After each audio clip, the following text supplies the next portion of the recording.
아멘. 하나님 말씀 함께 봉독하겠습니다. 히브리서 12장 1절과 2절, 2절 말씀입니다.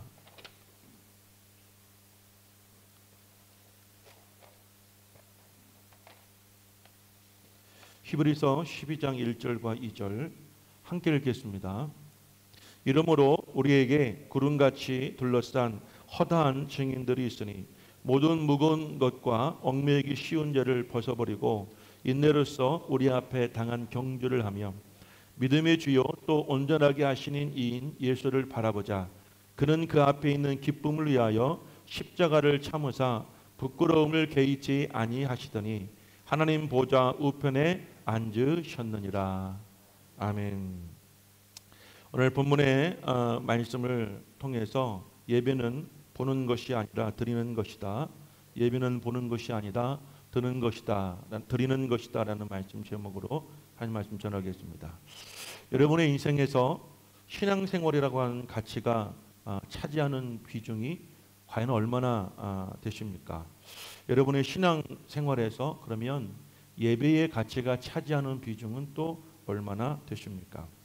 만약 이 가치의 비중들이 큰 사람이라고 한다면 예배하나 여러분의 모든 삶 속에서 더욱더 하나님의 은혜를 갈구하는 간절함이 있으실 것입니다.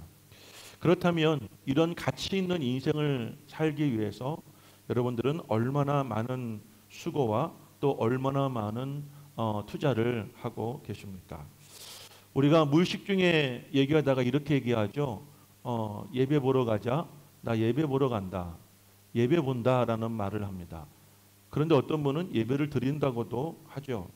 과연 예배를 본다는 말과 드린다는 말에 어떤 차이가 있을까? 우리가 함께 생각해보고, 그래서 오늘 이 말씀이 우리에게 주시는 의미 또 은혜를 함께 받는 시간 되기를 원합니다.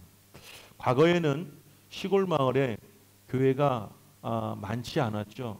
여러 부락에 아마 하나씩 또 두 개씩 그렇게 있었던 걸로 기억이 납니다. 교회 규모도 그렇게 크지를 않았고, 그리고 시골 교회에 과거에 그렇게 내부 시설이 좋았겠습니까? 열악했죠. 겨울이 되어지면 추위에 떨고, 그리고 맨바닥에 방석 깔고 앉고, 교회 중간에 난로도 요즘같이 이렇게 온풍기가 있는 것도 아니고 정말 열악한 환경 속에서 우리는 그렇게 예배를 드릴 수밖에 없었죠. 그리고 교단을 따지지도 않았고 교파도 따지지도 않았고, 교회가 어떤 교회인지 십자가만 있으면 찾아가고, 담임 목사의 자질도 담임 목사의 설교나 그런 여러 가지를 따지기보다 성도들은 은혜 받는데 더 사모했던 것 같습니다. 그렇다고 해서 과거에 우리의 신앙의 선배들이 믿음이 없었던 것도 아니고, 요즘 우리보다 수고와 헌신과 또 주를 위한 교회를 위한 열심도 부족했던 것도 아니었다고 저는 생각이 됩니다. 저희 오늘 아버님께서 기도해 주셨는데 부모님이 처음 목회하셨던 충남 부여군에 있는 정동교회가 바로 그런 교회였다고 생각이 됩니다. 1986년도로 기억이 되는데요. 제가 초등학교 5학년 때 아버님이 처음 목회를 시작하셨습니다. 어머니와 함께 제 동생과 함께 처음 아버지의 목회지로 이사를 가던 날 기억이 납니다. 버스에 내려서 약 10리길을 걸어서 그 교회로 가게 되었습니다. 한참 가다 보니까 언덕 위에 조그만 건물이 있는데 하얀색 페인트로 깨끗하게 칠해져 있었고, 어머니가 저기 우리 교회라고 손짓해 주시는데 집중해서 보니까 건물 중앙에 빨간색 십자가가 보였습니다. 그러니까 저게 교회구나라는 생각을 전반이 아니라 누구나 다 했을 것 같습니다. 교회의 3분의 1을 막아서 한쪽은 사택으로 사용하고 있었습니다. 지금의 개척교회보다도 못했던 그 교회에, 그런데 주일만 되어지면 많은 주변의 마을에서 성도님들이 몰려와서 교회에 가득 차게 되었습니다. 그리고 주일학교, 저 때 그 주일학교 학생들 또 엄청 많았고, 우리 학생들, 청년들, 아마 그 시절의 시골 교회에는 어른들보다도 우리 학생과 청년들의 수가 더 많았던 것 같습니다. 교회에 반주자가 없어서 부모님이 급하게 저에게 초등학교 6학년 때 피아노 학원을 보내주셨고, 떠듬떠듬 치지도 못하는 피아노 제가 피아노 칠 때마다 얼마나 긴장했는지 모릅니다. 아마 지금 설교할 때보다 그때가 더 긴장됐던 것 같아요. 아버님이 미리 찬송가를 주면 저는 그거를 연습해서 주일날 반주를 하는데, 그래도 성도님들은 그 반주에 맞춰 찬양을 같이 부르시고 또 같이 박수를 치시고 함께 은혜를 받았던 기억이 납니다. 한 번도 저보고 반주 못한다는 분이 없었고, 교회에 반주자가 있어서 좋다고 많이 칭찬을 받았던 기억이 있습니다. 요즘 같은 성탄절이 다가오면 이렇게 화려하고 좋은 트리가 어디 있습니까? 산에 가서 사철나무 하나 베어와서 그거에다가 장식을 하고 교회 트리 만들었죠. 그리고 교회 형들이 와서 교회 이 종탑에 올라가서 교회 추리도 만들고, 그렇게 해서 시골 교회 성탄절을 보냈습니다. 왜 그랬을까요? 그 당시에는 환경은 열악했지만 신앙에 대한, 신앙생활, 예배생활, 은혜에 대한 사모함과 삶의 가치를 두고 살았기 때문이 아니었을까요? 작고 초라했지만 그 곳에 드린 예배가 성도들은 큰 은혜가 되었고, 그 은혜로운 예배가 삶의 기쁨이 되고 힘이 되지 않았을까 생각이 됩니다. 지금은 어떻습니까? 예배당도 그때와 비교가 안 될 만큼 크고 또 이 인테리어도 화려하지 않습니까?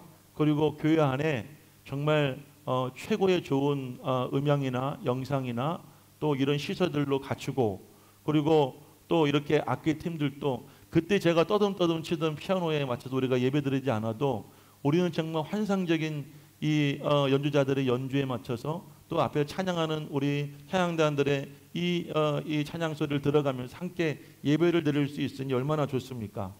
차가운 시멘트 마룻바닥이 아니라 쿠션 좋은 의자에 앉아서 예배를 드리고, 냄새나는 석유 난로 대신에 냄새 없고 따뜻한 여러분 난방기가 우리를 얼마나 예배에 따뜻하게 해줍니까? 자, 여러분들, 저는 이 지금의 교회 모습 보면 과거에 우리가 신앙생활 할 때보다도 훨씬 더 좋은 환경과 조건들로 우리를 맞아주고 있다는 생각이 듭니다.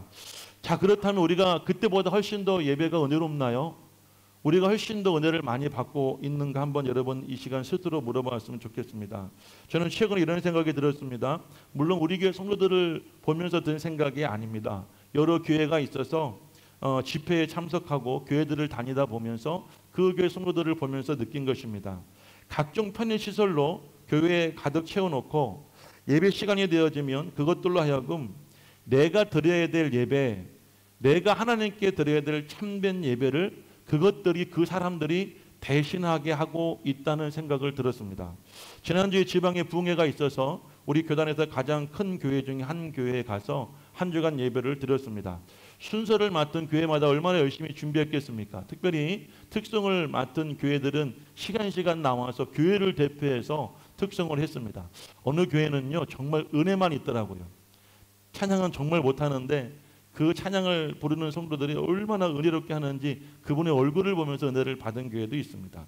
그런데 어느 교회는요 온몸에 전율을 느낄 만큼 기가 막히게 찬양을 합니다. 화음을 멋지게 넣습니다. 그리고 마지막 찬양이 끝날 때에 그 소프라노의 그 고음을 들으니까 온몸에 전율이 막 느껴지면서 제가 마치 그 속에 빨려 들어가는 느낌이 들더라고요. 그때 저는 그런 생각이 들었습니다. 아, 성도들이 이렇지 않을까? 내가 하나님께 저렇게 찬양을 드려야 되는데 나는 찬양하지 않고 찬양단원들을 세워놓고 성거대를 세워놓고 그들의 찬양을 시키며 그들의 찬양을 들어가면서 내가 마치 그 속에 찬양하는 듯이 내가 그 속에서 있는 것처럼 그런 여러분들 정말 착각을 느끼면서 내가 그런 사람이 아닌가라고 하는 그런 이런 마음으로 교회를 다니고 있지 않는가, 저는 그런 생각을 해보았습니다. 설교는 어떻습니까? 요즘 교회들이 이렇습니다. 담임 목사를 청빙한다고 하면서, 여러분 청빙이란 말의 의미는요 찾아가서 모셔오는 겁니다. 과거에는 담임 목사를 청빙할 때 성도들이 얼마나 예의를 갖추고 얼마나 조심했는지를 모릅니다. 그 목사의 섬기던 교회나 그 목사의 인격과 가정에 어려움과 고통을 주지 않기 위해서 여러분 최소한의 예의를 지켰습니다. 요즘에는 그렇지 않습니다. 교회에서 공개적으로 담임 목사 청빙 공고를 냅니다. 조건은 이왕이면 해외에서 유학을 갔다 오고 박사 학위를 받으면 더욱더 환영을 합니다. 그리고 교회들 목사 후보자를 불러서 설교를 시켜보고 평가를 하고 그리고 나서 담임 목사를 청빙을 합니다. 고액의 이 사례비를 주면서 매 주일마다 여러분들 이 최고의 어떤 수준의 설교를 성도들은 듣기를 원합니다.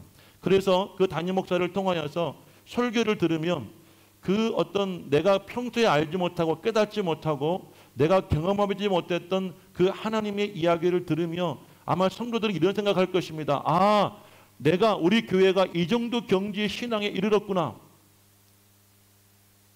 그렇게 착각하며 살고 있다는 것입니다. 오늘날 예배를 드리는 성도는 많지 않고 예배를 보는 성도는 많아졌다고 생각이 됩니다. 그 이유는 제가 처음에 질문했죠. 요즘 성도들은 신앙생활에 대한 예배 생활에 대한 가치를 과거만큼 부여하지를 않고 있기 때문이에요. 왜냐하면 그보다 더 중요한 일이 많다고 생각하고 있지 않겠습니까? 그래서 여러분들 예배를 통한 은혜를 이렇게 쉽게 얻을 수 있다고 요즘 성도들은 생각을 합니다. 그래서 이 시대의 과제는 참된 예배자가 되어지는 것입니다. 오늘뿐만 아니라 앞으로의 모든 예배 가운데서 우리가 하나님의 임재를 경험하지 못하고 하나님의 은혜를 요즘 제가 이 기독교 방송이나 또 여러 성도들의 신앙 이야기를 듣다 보면 제가 언젠가 말씀드린 것 같은데 이게 유행어가 되어버렸어요. 하나님을 인격적으로 만났다고 합니다. 하나님을 만났다고 하는 말과 인격적으로 만났다는 말과 무엇이 다릅니까? 하나님을 만나면 만난 거죠. 그런데 왜 굳이 인격적이라는 말을 모든 사람들이 사용할 때 그렇게 사용합니까? 정말 저는 그분들에게 묻고 싶어요. 진짜 그것이 인격적인 만남이었는지. 하나님의 은혜를 인격적으로 정말 체험을 하고 하나님의 임재하심을 여러분 삶 속에 경험하는 예배가 참된 예배라고 저는 생각이 돼요. 그런 예배가 아니라고 한다면 여러분의 예배는 사실 의미가 없는 것입니다. 교회는 무엇보다 하나님을 예배하는 자들의 공동체입니다. 그래서 이 예배를 통해서 우리는 하나님을 알고 하나님이 나를 향한 계획을 알고 하나님의 세상을 향한 계획을 알면서 우리는 세상 속에 나아가서 하나님의 뜻을 이루기 위해서 하나님이 부르시고 모은 사람들이 바로 성도인 줄로 믿습니다. 뿐만 아니라 우리는 우리의 삶을 살면서 여러 가지 시험과 시련과 하나님의 연단을 통하여서 거듭나고 온전한 사람이 되어질 때 비로소 하나님의 쓰실 수 있는 빛과 소금과 같은 그런 사람들이 될 수가 있는 것이죠. 사랑하는 여러분, 우리는 우리에게 허락하신 이 예배를 통하여서 우리의 믿음이 우리의 신앙이 하나님을 알고 하나님의 일을 할 수 있을 정도의 온전한 그리스도인으로 자랄 수가 있어야 되는 것이죠. 우리의 신앙생활에 그래서 예배가 모든 기본 중에 기본인 줄로 믿습니다. 참된 예배자로 나아가지 않는 사람에게는 하나님께서는 어떠한 하늘의 은혜, 하나님의 축복을 주실 수가 없습니다. 여러분, 하나님의 영을 홀리 스피릿이라고 합니다. 거룩한 영이라고 해요. 우리가 하나님의 거룩한 영을 받지 못하고 우리가 거룩하신 하나님을 알지 못하면 하나님께 주시는 은혜와 축복은 거룩한 것이에요. 우리가 살아가는 이 땅의 것은 육신적이고 세상적인 것이지만 하나님이 주시는 은혜와 복은 거룩한 것입니다. 영적인 것이에요. 우리가 거룩하신 하나님을 알지 못하고 나를 향한 하나님의 계획을 알지 못하고 내가 이 땅에 살아가야 될 참된 비전을 우리가 발견하지 못한다면 우리가 아무리 구해도 하나님의 그 은혜와 축복은 받을 수가 없는 것입니다. 마가복음 12장 28절 이하에 보면 어떤 서기관이 예수님께 나와 이렇게 묻습니다. 모든 계명 중에 첫 번째 계명이 무엇입니까? 그때 예수님 이렇게 대답하셨습니다. 우리 다 같이 30절 말씀 한번 읽어보겠습니다. 마가복음 12장 30절 다 같이 읽습니다. 시작. 내 마음을 다하고 목숨을 다하고 뜻을 다하고 힘을 다하여 주 너희 하나님을 사랑하라 하신 것이라. 이 말씀의 의미를 잘 생각해 보십시오. 서기관이 하나님의 사랑에 대하여 여러분 몰랐던 것이 아닙니다. 하나님을 사랑하는 것이 중요한 것인지 모르는 것이 아니었습니다. 누구보다 잘 아는 사람이었어요. 그가 알고 싶었던 것은 그의 인생에서 중요한 것들이 여러 가지가 있는데 그중에서 그래도 제일 중요한 것이 무엇입니까? 라고 물은 거예요. 그래서 예수님께서 하신 말씀은 그것입니다. 너의 삶 속에 여러 가지 중요한 것이 있지만 그 중요한 것 가운데서 하나님을 섬긴다는 것은 오직 그 하나님만 섬겨야 된다는 것입니다. 하나님만 사랑해야 된다는 것이죠. 사랑이란 무엇입니까? 사랑한다는 것은 그 사람이 내 삶 속에 들어왔다는 것이죠. 그렇지 않습니까? 내가 이성을 사랑한다는 것은 그 이성이 내 삶 속에 내 안에 들어온 거예요. 내가 동성을 사랑하고 친구를 사랑하고 내가 이를 사랑한다는 것은 그 존재가 내 삶 속에 들어왔고 나는 그것만을 생각하고 나는 그것을 위해 살아간다는 것이죠. 하나님을 사랑한다는 말은 무슨 말이냐면 내가 내 삶 속에 하나님이 들어오셔서 내가 하나님만을 사랑하고 하나님만을 생각하고 하나님만을 위해 살아간다는 것. 그래서 저는 예배를 이렇게 정의하고 싶습니다. 예배라는 것이 무엇이냐면 하나님을 정말로 사랑하는 사람들이 그 사랑에 이끌려서 하나님만을 바라보고 하나님의 뜻을 구하는 것. 저는 이것이 참된 예배라고 생각이 됩니다. 할렐루야. 할렐루야. 진정한 예배자는 예배가 그 사람의 인생의 방향과 목적을 정해준다고 생각이 됩니다. 만납교회 김명삼 목사님의 페이스북에 이런 글이 있습니다. 제목은 나침판과 시계입니다. 어떤 아버지와 아들이 산을 오르게 되었습니다. 처음 오르는 산에 올라가는데 아버지는 자꾸 중간중간에 이 주머니에서 나침판을 꺼내요. 그 나침판을 확인하고 있는 거예요. 아들은 마음이 조급했어요. 시간은 가고 아직 오를 산은 많이 남아있는데 아버지가 자꾸 나침판을 보니까 아들이 아버지에게 이렇게 말합니다. 아버지, 아빠 빨리 가지 않으면 날이 어둡기 전에 우리가 정상에 오를 수 없을 것 같아요.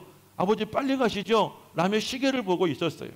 그런데 산이 깊어가면 깊어갈수록 이 나무들 때문이었는지 점점 어두워지고 여러분 산의 기운은 점점 으슥해졌어요. 그러니까 더 이상 이 아들은 아버지에게 이런 말 할 수 있는 용기도 없었어요. 그런데도 아버지는 줄곧 가는 중간중간마다 나침판을 꺼내어서 방향을 확인하고 있었던 것입니다. 늦은 것 같았지만 결국 이 부자는 그 산의 정상에 오르게 되었습니다. 정상에 오른 아버지는 아들에게 나침판을 주며 이렇게 말을 했다고 합니다. 얘야, 시간보다 중요한 것은 방향이다. 방향이 잘못 잡으면 산속에서 헤매다가 죽을 수도 있단다 라고 말합니다. 이제 아들이 자신의 시계를 아버지에게 풀어주며 이렇게 말을 했다고 합니다. 아버지, 제가 스스로 방향을 가늠할 수 있을 때까지 이 시계를 보관해 주세요 라고 말합니다. 이 이야기를 예배와 접목해 본다면 예배라는 것은 우리가 하나님의 나침판을 받는 것이고 우리가 보고 있는 이 시계를 하나님께 맡기는 시간이 바로 예배의 시간입니다. 요한복음 4장 23절 말씀, 하나님께서 이렇게 하나님은 참되게 예배하는 자들을 찾고 계신다라고 말씀을 하고 있습니다. 그러므로 사랑하는 여러분, 예배를 드리기 전에 먼저 여러분의 마음의 문을 여시기를 바랍니다. 주님을 영접하고 맞이할 준비를 하시기를 주 이름으로 간절히 축원합니다. 또한 예배 가운데 나의 만족과 유익을 구하기보다는 하나님의 뜻이 무엇인지를 구하고 하나님께 주신 여러분의 비전과 사명을 다시 한번 확인하고 하나님께 여러분 주신 그 충만한 은혜를 받아서 세상 속에 나아갈 수 있는 그런 저와 여러분 될 수 있으시기를 간절히 축원을 드립니다. 이 일이 어려운 일인 줄은 알지만 여러분 예배의 모든 이 과정 속에서 여러분의 생각과 계획을 내려놓으셔야 됩니다. 그리고 하나님의 임재하심을 사모하고 은혜를 구하고 여러분 간절함으로 이 예배 가운데 말씀 가운데 나아가야 할 줄로 믿습니다. 여러분의 삶의 예배 승부를 거시기를 바랍니다. 예배 시간에 은혜와 감격을 경험하지 못한다면 오늘 우리가 이 자리에 모일 이유가 전혀 없다는 것이죠. 그래서 참된 예배자가 되기 위한 몇 가지 지침을 오늘 여러분과 함께 나누겠습니다. 첫 번째는 예배 시간에 늦지 않도록 주의하시기를 바랍니다. 미리 준비된 예배자는 이미 은혜 받을 마음의 준비가 다 되었다는 그런 의미가 아니겠습니까? 예전에 어느 책에서 이런 글을 읽은 기억이 있습니다. 매사에 미리 준비하여 약속 시간보다 먼저 장소에 도착한 사람은 주도권을 자기의 것으로 만들 수 있지만 허둥지둥 시간에 맞추어 늦게 도착한다면 이미 남에게 그 주도권을 내어준 사람이다 라고 말합니다. 그러므로 주일날 예배를 1시간 드리기 위해서 여러분들이 충분하게 마음의 준비, 시간의 준비를 하시고 할 수 있으면 예배가 시작되기 전에 교회에 오셔서 성경책을 놓으시고 기도로 잠깐 준비하시고 그리고 시간이 남으면 여러분 식당에 가셔서 잠깐의 티타임을 하시고 그리고 교회를 한 바퀴 돌아보시면서 한 주간 교회가 잘 있었는지 돌아보시고 그리고 이제 교회에 와서 기도하고 예배를 드리시면 훨씬 더 은혜가 될 줄로 믿습니다. 늦으면 우리는 제일 안 좋은 자리에 앉을 수밖에 없습니다. 이미 좋은 자리는 미리 온 분이 선점하고 있기 때문입니다. 은혜를 받으려면 은혜 받을 만한 자리가 있습니다. 은혜 받을 수 있는 좋은 자리가 있는 거예요. 제가 한 달 전에 세이den교회 세미나를 갔습니다. 목사님들 한 200명이 모였습니다. 한 1000명이 모인, 1000명 이상이 모이는 성전에 200명이 모이니 얼마나 여러분들 이 큰 성전에 비해서 모인 목사님들의 수는 작았겠어요. 그 제가 안내원의 안내를 받다 보니까 그 교회 오른쪽 이 급 제일 앞자리에 제가 앉게 되었어요. 그런데 참 그게 은혜였던 것 같아요. 오른쪽에 담임 목사님이 출입하시는 그런 문이 있었고, 오른쪽에서 우리 찬양단들이 찬양할 때, 특송할 때 오른쪽에서 하고 있었고, 모든 것이 다 오른쪽 앞자리에서 진행이 되었어요. 그래서 저는 그날 그 세미나에서 제일 앞자리에서 제일 앞에서 생생하게 그 현장을 보고 그 교회 담임 목사님의 그 얼굴과 그 모든 모습을 보니 훨씬 더 은혜가 되었어요. 여러분 혹시 기독교 방송에서 설교를 보다 보면 이 세이den교회 설교를 혹시 보실지 모르겠습니다. 자주 나옵니다. 그런데 목사님 설교하다 보면 회중들의 모습을 가끔 보여주시죠. 제가 그날 그 하루 동안 제 얼굴이 한 5번 이상은 카메라에 잡힌 것 같아요. 저도 몰랐는데 제가 얼마나 사모하고 그 시간 참여했던지 제가 제대로 보니까요. 제가 제 등을 이 등받이에 기대고 이 세미나를 들은 것이 아니라 제 허리를 등받이에 떼고 무슨 말씀을 할까 정말 제 얼굴을 보니까 기대하는 눈으로 보고 있더라고요. 그러니까 이 카메라맨이 그 저를 많이 잡으신 것 같아요. 여러분 우리가 예배를 드릴 때에는요. 어떻게 드려야 됩니까? 집중해야 됩니다. 예배를 드릴 때 은혜 받을 거 집중할 수 있는 좋은 자리가 있어요. 그 좋은 자리를 먼저 선점하시기를 간절히 축복합니다. 먼저 오는 자가 미리 오는 자가 그 자리에 주인이 될 수 있어요. 아직 우리 교회가 성도가 수가 되지 않아서 언제든지 와도 좋은 자리에 앉을 수 있지만 앞으로 교회가 부흥될 겁니다. 교회가 부흥된다면 먼저 온 사람들에게 좋은 자리 뺏길 거 아니겠어요. 뺏기지 마시고 좋은 자리 선점하시기를 주의 이름으로 축복합니다. 늦게 오면 어떻습니까? 주섬주섬 예배를 준비하고 어떻게 성경을 찾고 하다 보면요. 그 말씀에 집중하는 데 시간이 걸리잖아요. 그러다 보면 정말 중요한 말씀을 내가 놓칠 수도 있다는 것입니다. 여러분 예배 시간 하나 일찍 오는 것이 이렇게 중요한 것이에요. 그런데 늦게 오면요. 나만 고통받는 것이 아니라 본의 아니게 남에게도 피해를 주지 않습니까? 내가 설교에 집중하고 있는데 누군가 와서 주섬주섬 뭔가를 하고 있다고 한다면 신경이 쓰여서 설교를 들을 수 있겠냔 말이에요. 나와 남을 위해서라도 여러분 일찍 오시기를 바라요. 오늘 이 자리에는 홍성에서 오신 올로 목사님 4분이 계십니다. 제가 집을 가면 우리 이 교회에서 1시간 20분 정도 걸립니다. 1시간 20분 걸려서 오시는데 절대 홍성에 오시는 이 올로 목사님 늦게 오신 적이 없잖아요. 항상 여러분보다 먼저 오시잖아요. 그러면 제가 볼 때는 적어도 2시간 전에는 출발해야 되는데 11시 예배를 드리려면 9시에는 집에서 출발하셔야지 오실 수 있는 건 아니겠어요? 저는 매월 첫째 주에 가장 은혜 받는 분들은 우리 목사님 4분이라고 생각이 돼요. 어떤 분에게는 잠자고 있을 시간에 이분들은 차를 타고 예배를 드리고 오시는 거예요. 얼마나 그 예배에 대한 사모함이 있고 마음속에 준비하심이 있겠습니까? 미리 시간을 준비하셔서 예배에 늦지 않아야지 예배의 승리자가 될 줄로 믿습니다. 두 번째는 스마트폰은 미리 끄고 성전에 들어오시기를 바랍니다. 지난주 연합집회에서 아주 불편한 일이 있었습니다. 특히 낮 집회 때에는 젊은 분들은 직장에 가고 연세 드신 어르신들이 많이 참석하셨습니다. 그래서인지 매 시간 설교 시간마다 최소 5번에서 10번 이상 핸드폰 소리가 울리는 것입니다. 그 소리 때문에 맥이 끊어지는 거죠. 설교하시는 분도 신경이 쓰이고 듣는 분도 언제 끄나 언제 소리가 없어질까 신경 쓰다 보니까 들을 수가 없어요. 그런데 더 문제는 뭔지 아십니까? 어떤 어르신은요 자기 핸드폰인지도 몰라요. 어떤 할머니들은 이게 내 건지 남의 건지 모르고 두리번거리고 있어요. 그러니까 옆에서 누가 아이고 이렇게 신호를 주니까 그제서야 자기 핸드폰 끄고 계시고요. 어떤 할머니는 흥분하시고 놀래가지고 어떻게 끌 줄 몰라서 이러고 계시는. 예배 시간에 핸드폰을 누리는 것은 나만이 아니라 남에게도 피해를 주는 것이에요. 뿐만 아닙니다. 요즘에는 카톡도 문제죠. 설교 시간에 카톡하고 오면은 만약 여러분 핸드폰에 카톡이 올리면 안 볼 장사 있어요? 그렇죠? 만약에 카톡 올리고 바로 보고 나서 끄면 모르겠지만 눈치가 있어가지고 카톡이 왔는데 이걸 봐야 되나 말아야 되나 고민하는 시간에 과연 여러분 설교를 듣고 계신다는 생각을 하십니까? 그 시간에 설교가 들리지를 않아요. 그리고 문자를 보면 답을 줘야 돼요, 안 줘야 돼요? 답을 또 주지 않으면 아주 그냥 조밀 쑤셔서 미칠 것 같지 않아요? 가만히 생각해 보세요. 그 문자가 조금 늦게 도착한다고, 내가 그 문자를 안 본다고 여러분들에게 큰일이 날까요?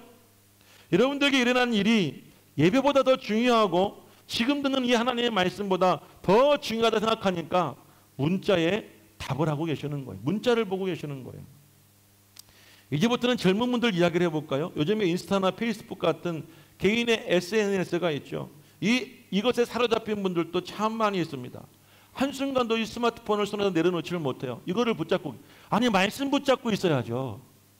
성경 붙잡고 있어요. 예배 시간만큼이라도 교회 와서 예배만이라도 성경책 붙잡고 찾아보고 들어봐야 될 거 아니에요? 교회 와서도 이 스마트폰을 놓지 못하는 분들이 계세요. 이거에 붙잡혀 있는 분들이 있어요. 우리 학생들은 어때요? 예배 시간에도 게임을 놓지 못해요. 게임에 사로잡혀서 아주, 제가 요즘에 예배를 들여다보면 저 뒷자리 앞자리에 우리 학생들이 있습니다. 얼마나 예쁜지 몰라. 전 그래도 예뻐요. 근데 이 아이들이 찬양하고 있는데 막 열심히 집중하고 있어요. 막 게임에. 제가 뒤통수를 후려치고 싶은데 쫓아가서, 그래, 잘 왔다, 착하다, 예쁘다. 언젠가 네가 게임이 아니라 예수에 사로잡힐 날이 오겠지. 그러면서 기도해주고 와요. 스마트폰에 사로잡히게 되어지면 예배에 집중할 수가 없습니다. 하나님께서 이 모든 걸 우리에게 허락해 주셨지만 하나님은 가장 존중받기를 원하세요. 하나님은 자신이 가장 귀한 대우받기를 원하시는 줄로 믿습니다. 예배 올 때에는 스마트폰을 잠시 1시간만 꺼두시고 오시기를, 그런 용기 있는 성도가 되시기를, 결단 있는 성도가 되시기를 간절히 축복해요. 이 두 가지만 잘해도요, 얼마나 은혜가 되겠어요. 주님, 내가 두 가지 포기하고 왔잖아요. 스마트폰 포기하고 4시간 포기하고 죽게 나왔잖아요. 세 번째는요, 헌금은 소득에서 제일 먼저 구별하시기를 바랍니다. 여러분이 세상에 살면서 사용하는 돈과 하나님께 드릴 예물을 구별하는 말입니다. 주님은 일찍이 내 보물이 있는 곳에 내 마음이 있다라고 말씀을 하셨어요. 이 말을 우리가 해석해 보면 자칫하면 물질이 우리의 주인이 될 수가 있다는 거예요. 내 마음이 항상 물질에 가 있으면, 돈에 가 있으면, 눈이 돈에 있으면 그 돈과 물질이 내 주인이 될 수 있다는 이야기죠. 그것을 방지하기 위해 제일 좋은 방법이 무엇이냐면 미리 구분하는 것입니다. 석유왕 록펠러는, 여러분, 그가 평소에 오른쪽 주머니는 11조 주머니로 삼고 왼쪽 주머니는 그의 소득 주머니를 삼았다고 그럽니다. 훗날 그 회사가 얼마나 여러분들 컸든지, 그가 부자가 되었는지 회사 안에 그의 11조만 정산하는 직원들이 있었다고 합니다. 헌금은 내는 것이 아닙니다. 헌금은 하나님께 드리는 여러분의 신앙 고백인 줄로 믿습니다. 물질도 시간도 여러분의 모든 인생이 헌금을 구별하여 드릴 때에는 어떤 마음이 들겠어요? 하나님, 이것은 내 것이 아니라 하나님의 것입니다. 이것은 거룩한 것입니다라고 하는 내 삶 속에 거룩한 삶에 대한 구별이 있는 거예요. 구약시대 하나님께 제사를 드릴 때에 그 드리는 제물은요, 흠이 없고 점이 없는 것을 구별하여 드리게 하였습니다. 그만큼 하나님께 드린 예물은 여러분 중요한 것인 줄로 믿습니다. 뿐만 아니라 새 옷이 생기면 주일날 교회부터 입고 오시기를 한번 해볼까요? 새 옷 사가지고 바로 그 자리에서 입고 세상에 나가지 마시고 한 일주일 동안 참고 있다가, 꼭꼭 참고 있다가, 보는 사람 없지만 여러분 교회 와서 내가 하나님께 보여주는 마음으로, 하나님 나 이쁜 옷 샀어요, 하나님 나 머리 했어요, 머리하고 옷 사고 제일 먼저 교회 온다면 이런 마음이 얼마나 하나님에 대한 사랑이 있고 내 마음을 다하고 힘을 다하고 뜻을 다하고 목숨을 다하여 정말 내가 하나님을 사랑할 수 있는 예배가 되지 않겠느냐 이 말입니다. 할렐루야. 자, 네 번째는 주일 전날에는 예배에 방해되는 행위들을 삼가하십시오. 은혜를 가로막는 일들이 일어나서 예배가 집중하지 못하도록 하지 않아야 됩니다. 특별히 부부싸움을 하고도 담대하게 나와서 아무 일 없다는 듯이 앉아서 예배를 드리지 않기를 부탁을 드려요. 그런데 대부분 보면 부부싸움 하면 그래도 오는 분들은 믿음이 있는데 부부싸움을 하면은 제일 먼저 하는 말이 무슨 말이에요? 에이씨, 나 교회 안 가.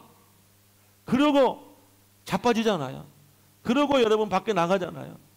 교회 오다가도 부부싸움 하면은 차를 확 돌리고 집에 가잖아요. 절대로 주일 전에는 부부싸움 하지 않기를 축복해요. 아내분들도 하고 싶은 얘기 있어도 꼭꼭 참고 은혜 받고 주일날 여러분 언어가 은혜로운 언어로 바뀌어가지고 남편을 잘 구슬러 보세요. 그럼 남편이 변하지 않겠습니까? 직설적으로 얘기하니까 남편이 은혜 받기 위해서 그래도 막 무거운 수행하다가 열이 받아가지고 에이 교회 안 가. 그리고 밖에 나가는 거 아니겠어요? 특별히 토요일에는 아이들에게 상처 주지 않기를 바랍니다. 아이들이 주일날 교회 올 때 슬픈 마음, 상처받은 마음, 낙심해서 하나님 만나지 않아야 되는 것입니다. 그리고 음주가물을 삼가하셔야 됩니다. 토요일 저녁에 술을 드시면 주일 아침에 일어나기도 힘들고, 만약 어렵게 교회에 나왔다 하더라도 예배를 드리기가 얼마나 힘들겠어요. 속이 푹 끓고 주님 생각이 아니라 해장 생각 안 나겠어요. 빨리 예배 마치고 해장해야 되는데 얼큰한 걸로 속을 풀어줘야 되는데, 평소에 졸지 않던 분들이 졸거나 예배 시간에 굉장히 불편하면 영락없이 전날 술 먹은 분들, 술을 먹지 마시기를 바라요. 그리고 주말에 사람을 만나거나 대소사에 다녀올 일이 있으면 미리 시간을 계획을 세우셔서 토요일 날은 웬만하면 하지 마시고, 주일 날에는 아예 시간을 여러분들 빼어놓으시고, 토요일 날도 오전에 다 끝내놓으시고 오후부터는 여러분 편히 집에서 쉬시면서 몸과 마음이 예배에 집중할 수 있어야 하는 것이죠. 다섯 번째, 예배 시간은 여러분의 편의에 의해서가 아니라 하나님의 앞에 결심하고 구별된 시간이 되셔야 합니다. 다시 말씀드리면 이런 말이에요. 시간을 내 마음대로 조정하고 어떤 날은 교회 오고 어떤 날은 교회 안 가고 이것이 아니라 주일날은 무조건 목숨 걸고 예배 드리는 시간으로 우리는 정해 놓아야 돼요. 그것이 우선이 돼야 되는 거예요. 믿으시면 아멘 하시기를. 아멘 안 하신다는 것은 여러분 마음대로 하신다는 거예요. 시간 남으니까 교회 오는 것이 아니라 시간을 내서 교회에 와야 되는 거예요. 예배 시간이 여러분 우리의 삶을 결정하고 내 삶의 목적을 결정하고 여러분 나를 알아가고 내가 채워지는 복된 시간이라고 우리는 그렇게 마음의 결심을 하고 삶의 우선순위에 두고 항상 예배를 중심으로 우리가 살아야지, 우선순위에 밀리게 되어지면 이런 일이 생기면 이거 하고 내가 가치를 두는 일이 생기게 되어지면 그 가치 일을 위해서 예배 시간을 내가 소홀히 하고 멀리하고 예배를 떠나게 된다는 거예요. 여러분 예배 한 달만 여러분 안 나와 보십시오. 하나님 없어요. 한 주간, 한 달이 아니라 한 주간만 하나님 앞에 드린 예배를 한번 여러분 안 들어보십시오. 하나님보다 여러분 삶, 여러분 생각이 더 우선이 되지 않겠습니까? 그러므로 여러분의 편의가 예배 시간을 좌우하지 않도록 주의하셨으면 좋겠어요.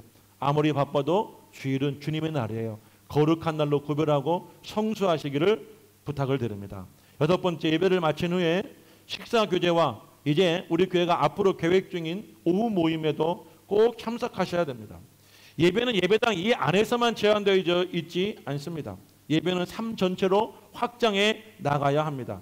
그래서 식사를 통한 식사 안의 성도의 교제가 너무나 중요합니다. 우리 식사를 준비하는 성도님들의 모습을 보게 되어져 마치 예배를 준비하는 것 같이 열심히 정말 간절한 마음으로 준비하는 것을 제가 봅니다.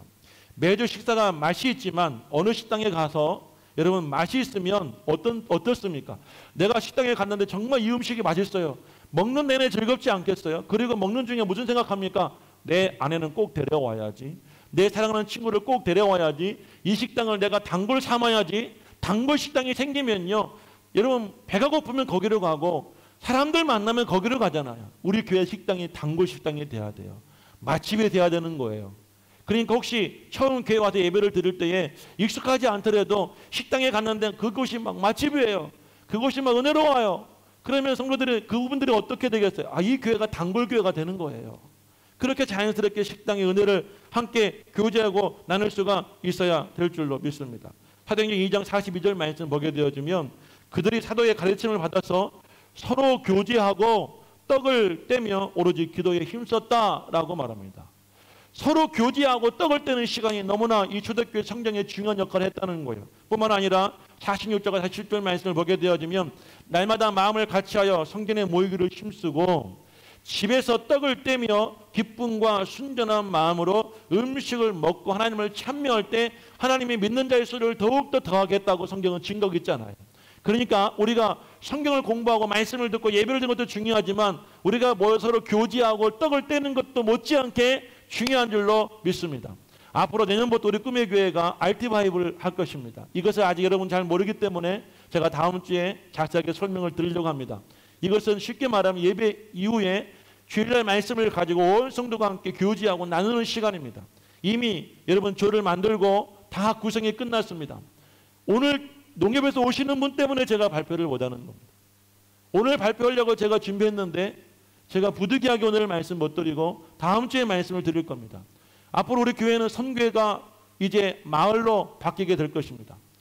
예전에 어떤 분이 실버 선교회를 그렇게 싫어했어요. 나는 실버가 아닌데 60이 넘은 분이 실버가 아니라고 그러면 어떻게 합니까? 40대에 찾아가 나는 실버가 아니라고 하면 어떻게 합니까? 선교 이름을 바꿔달라고 저한테 그렇게 요구를 하시는데 제가 얼마나 고민했는지 몰라요. 그래서 앞으로 우리 교회는 여선교회, 남선교회, 실버선교회, 일선교회, 이선교회 다 없애고 이제 아름답고 내로 마을로 바꿔놓을 거예요. 할렐루야. 그래서 여러분들 옛날 실버선교회는 믿음 마을이 될 거예요. 그리고 남선교회, 여선교회도 없앴어요. 50대, 40대에서 50대 이 성도들은 소망 마을이 될 것이고 그리고 그 밑에 성도들은 남녀 다 싸잡아서 사랑 마을이 될 거예요. 우리의 교회는 믿음과 소망과 사랑만 있을 것일 거예요. 그리고 그 소망과 믿음과 사랑 안에서 이제 여러분들 목장을 나누고 목장을 세워져서 그 목자를 중심으로 RT 바이블을 하게 될 것입니다. 예배를 마치면 식사를 하시고 집에 가지 마십시오. 아멘 하십시오. 제가 건축을 하고 오후 예배를 없앴던 이유가 이 아름다운 교회 마음껏 누리고 교제하고 그런 중에 예배보다 더 큰 은혜를 받으라고 제가 오후 예배를 안 했는데 후에 막심합니다. 아주 그냥 예배 끝나면 집에 가기에 혈안이 돼가지고 인사도 안 하고 뒤도 안 보고 돌아가시는 분 보면 얼마나 제가 마음이 상처가 되는지 모르겠어요. 예배를 마치면 1시간만 주십시오. 식사를 한 30분 하시고 식사 마치면 또 한 30분 동안 교제하시고 은혜로운 시간 되시고 나서 집에 가시기를 바라요. 그러면 훨씬 더 예배가 여러분 삶 속에 은혜가 되실 거예요. 마지막 7번째, 이제 교회 밖을 나가는 순간 여러분 삶 속에 치열한 삶이 시작되잖아요.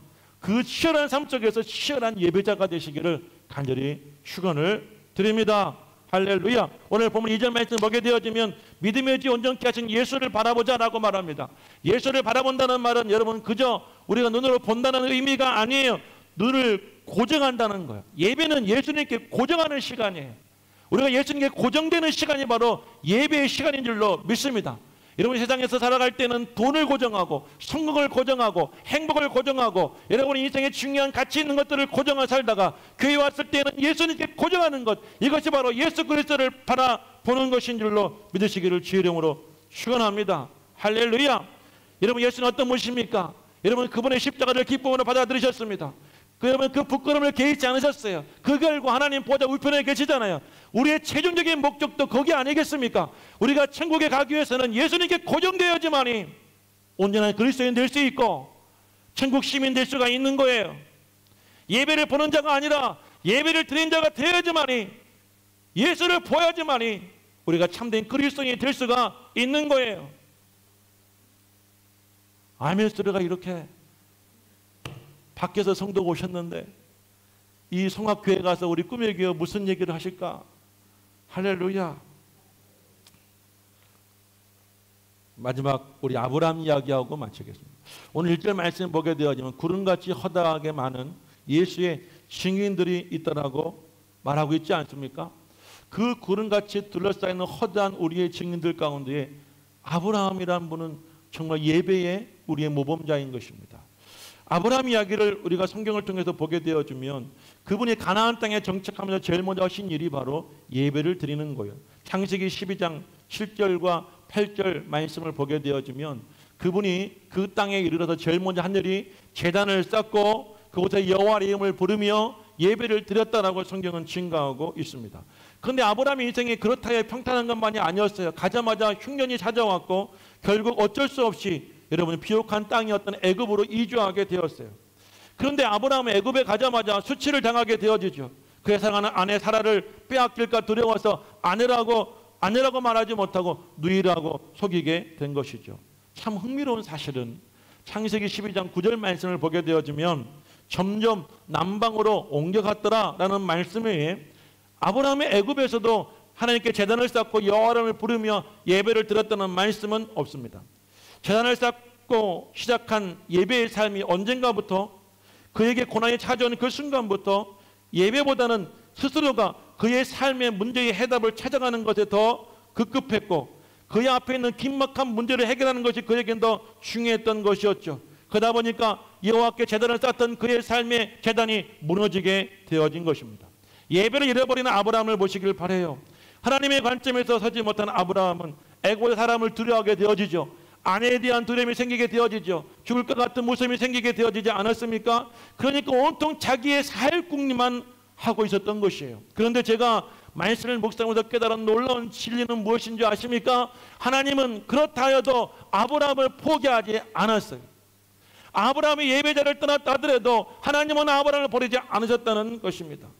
하나님께서 다시 아브라함을 구원하는 손길을 펼치셔서 온 가족을 애굽에서 인도하셨죠. 그리고 창세기 13장 14절에 이렇게 말하고 있습니다. 다 같이 한번 읽어보겠습니다. 창세기 13장 4절입니다. 4절에 성경 이렇게 말을 하고 있었어요. 다 같이 시작. 그가 처음으로 제단을 쌓은 곳이라 그가 거기서 여호와의 이름을 불렀더라. 할렐루야. 아브라함이 다시 예배자의 자리로 그를 부르신 하나님 앞에 서게 되었던 것이죠. 그런데 여러분 놀라운 일은 그 다음부터 일어나게 됩니다. 예배가 회복되고 난 다음에 아브라함의 모습은 얼마나 멋지고 얼마나 아름다운 신앙인의 모습이 되었는지 아브라함의 조카 롯과 헤어지는 장면이었습니다. 창세기 13장 8절과 9절 말씀을 읽어보겠습니다. 13장 8절 9절 시작. 아브라함이 롯에게 이르되 우리는 한 친족이니 너나 나나 내 목자나 내 목자나 서로 다투게 하지 말자. 내 앞에 온 땅이 있지 아니하냐. 나를 떠나가라. 내가 좌하면 나는 우하고 내가 우하면 나는 좌하리라. 여기서 예배자로 거듭난 아브라함의 선택과 삶이 어떻게 달라졌는가를 우리에게 보여주고 있습니다. 여러분 제단을 쌓은 곳에서 하나님의 이름을 부를 때에 그렇게 하나님의 이름을 부르는 자만이 하나님의 자녀답게 살아갈 수가 있다는 것을 이렇게 우리에게 보여주고 있는 거예요. 조카 롯이 요단 온 땅 지역을 선택하고 동으로 옮겨간 후에 광야 같은 땅에서 하나님의 아브라함에게 주신 축복의 말씀을 주목해 보시길 바랍니다. 13장 10절 말씀이에요. 17절 말씀이에요. 한번 읽어보십니다. 17절 시작. 너는 일어나 그 땅을 종과 행어로 두루 다녀보라. 내가 그것을 네게 주리라. 할렐루야. 하나님이 뭐라고 말씀하십니까? 이 모든 땅을 내게 주리라고 말씀하지 않았어요. 그런데 조카 롯이 택한 땅을 성경에서 이렇게 표현합니다. 13장 10절 한번 읽어보겠습니다. 13장 10절 다 같이 시작. 이에 롯이 눈을 들어 요단 지역을 바라본 즉 소알까지 온 땅에 물이 넉넉하니 여호와께서 소돔과 고모라를 멸하시기 전이었으므로 여호와의 동산 같고 애굽 땅과 같았더라. 이렇게 풍족하고 아름다운 땅, 물이 넉넉하고 피옥한 땅, 마치 여러분 이 여호와의 동산과 같았다고 하는 이 땅도 결국 하나님이 계시지 않고 예배가 없는 이 땅은 결국 어떻게 되었습니까? 유황불의 심판을 받지 않았습니까? 하지만 아브라함은 어땠어요? 아브라함은 믿음으로 그 땅을 보았습니다. 그 당시만 하더라도 아브라함에게 보여준 그 땅은 척박한 사막 땅이었지만 하나님이 축복을 약속하신 그 땅에서 아브라함이 터전을 쌓고 그리고 여호와께 제단을 쌓고 그 삶을 살아갈 때 하나님은 그 땅에서 풍성한 은혜와 축복을 아브라함에게 주신 줄로 믿습니다. 할렐루야. 마지막 13장 18절 말씀 한번 더 읽어봅니다. 13장 18절 시작. 이에 아브라함이 장막을 옮겨 헤브론에 있는 마므레 상수리 숲에 이르러 거주하며 거기서 여호와를 위하여 제단을 쌓았더라. 아브라함이 그때부터 어느 곳에 가든지 어떤 상황이든지 늘 제단을 쌓는 일을 쉬지 않고 멈추지를 않은 줄로 믿습니다. 아브라함에게는 예배가 우선이었어요. 예배가 삶의 중심이었어요. 예배를 따라 살아갔고 예배 속에 주시는 하나님의 말씀과 그 은혜와 그 능력을 받아 그 세상 속에 승리한 인생을 살게 된 줄로 믿습니다. 우리가 지금 해야 될 일은 무엇입니까? 여호와를 위하여 오직 여호와를 위하여 제단을 쌓고 그곳에 예배를 드리는 것, 이것을 우리가 회복해야 될 줄로 믿습니다. 예배는 보는 것이 아닙니다. 쉽게 본다는 말을 쓰지 마시기를 바라요. 예배를 본다는 말은 내가 팔짱을 끼고 앞에서 찬양했던 사람의 모습을 보는 거예요. 내가 두 다리를 꼬고 앉아서 설교하는 사람의 그 소리를 듣는 게 예배를 보는 거예요. 하지만 예배를 드린다는 것은 예배에 참여하는 거예요. 내가 예배자가 되어지는 거예요. 내가 제물이 되어 주님께 드려지고 주님이 주시는 은혜와 말씀을 사모하고 그리고 그 말씀을 붙잡고 살아가겠다는 그 믿음의 결단이 예배 속에 있을 때에 내가 진정한 하나님의 자녀가 될 수 있고 하나님의 뜻을 이룰 수 있는 거룩한 백성이 될 수가 있는 줄로 믿습니다. 할렐루야. 저와 여러분들은 진정한 예배자가 되기를 바랍니다. 아브라함과 같은 오직 우리를 온전하게 하시는 예수만 바라보고 그 예수님의 뜻과 그 은혜와 그 능력을 사모하고 그리고 그 주신 사명을 우리가 여러분들 발견하고 이 땅에서 그걸 감당하며 나아갈 수 있는 믿음의 성도들이 다 될 수 있으시기를 주 여러분을 간절히 축복합니다. 우리 함께 찬양 드리고 기도하고 말씀 마치겠습니다.